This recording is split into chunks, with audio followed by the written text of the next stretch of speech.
দর্শক, এই মুহূর্তে জাহাঙ্গীরনগর বিশ্ববিদ্যালয়ে কেন্দ্রীয় শিক্ষার্থী সংসদ জাকসু নির্বাচনের ফল ঘোষণা চলছে। সেখানে রয়েছেন সহকর্মী এম এ হালিম, সরাসরি যুক্ত হচ্ছি তার সাথে।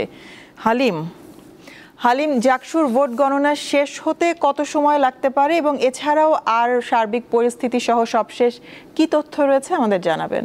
ওয়ালটন এখন দেশের সীমানা পেরিয়ে পৌঁছে গিয়েছে 50টিরও বেশি দেশে। ওয়ালটন, ঘরে ঘরে বিশ্বজুড়ে।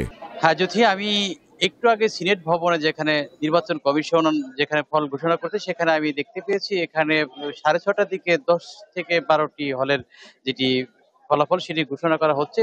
এছাড়া আপনি জানেন যে 21টি হল কিন্তু এখানে রয়েছে, সেখানে তাহলে আরো 10টি হলের মতো ফলাফল বাকি রয়েছে। সেই হিসেবে 10টি ফল ঘোষণা শেষ হলে কিন্তু কেন্দ্রীয় সংসদ যে সেই কারা কারা এখানে ভিপি এখানে নির্বাচিত হলেন এবং জিএস নির্বাচিত হলেন এবং এজিএস সব মিলিয়ে এখানে 25টি পদ রয়েছে, সেই পদগুলো পরে এটি ঘোষণা করা হবে। তবে অসংগঠিত সূত্রে বিভিন্ন ভাবে যেটি জানতে পেরেছি আমরা, যে ভিপি পদে স্বতন্ত্র প্রার্থী সহ যে 5 জন এবং শিবির সমর্থিত যে প্যানেল রয়েছে তারা কিন্তু 20টি পদে জয় হয়েছে বলে আমরা জানতে পেরেছি। যদিও এটা আনঅফিসিয়াল ভাবে জানতে পেরেছি এবং অফিসিয়াল ঘোষণার পর পরে আমরা জানতে পারবো যে আসলে এটার ফলাফল কি দাঁড়ায়। তবে এই নির্বাচন উপলক্ষে কিন্তু শিক্ষার্থীদের মাঝে একটি উৎকণ্ঠা, আমেজ সবই ছিল। কারণ আপনারা দেখতে পাচ্ছেন এখনো কিন্তু শিক্ষার্থীরা সেই সিনেট ভবনের সামনে যেখানে নির্বাচন কমিশন কার্যালয় সেখানে তারা অপেক্ষা করছেন এবং তারা অধীর আগ্রহে রয়েছেন এখানে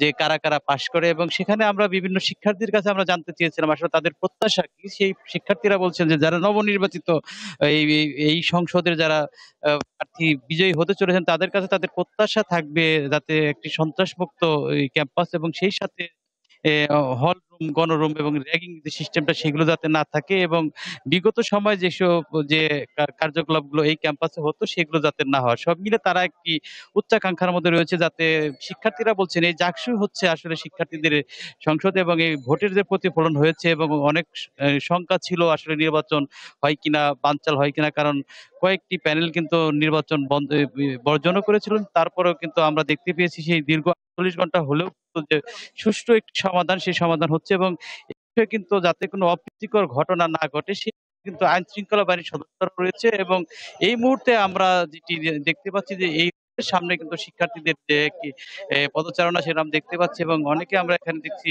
কিছুটা বিজয় মিছিল করেছেন এবং যারা হবে তাদের আমরা প্রশ্ন করেছিলাম তারা তো আসলে এই বিজয় হওয়ার পিছনে শিক্ষার্থীদের অবদান রয়েছে। বছর পর যে নির্বাচন অনুষ্ঠিত হয়েছে এটি আসলে তাদের আন্দোলন বা দাবি দেওয়া বা এই জুলাই আন্দোলনের পরে কিন্তু এটা তাদের সাফল্য বলে তারা করছেন। সব মিলিয়ে আমরা দেখতে পাই যে এখন অবস্থা এখন এখন দেখতে পাচ্ছেন ভরপুর অবস্থা এবং একটু পরে চূড়ান্ত ফলাফল গুলো আমরা আপনাদের জানাতে পারবো। তো এই ছিল জুতি আমার কাছ থেকে সর্বশেষ।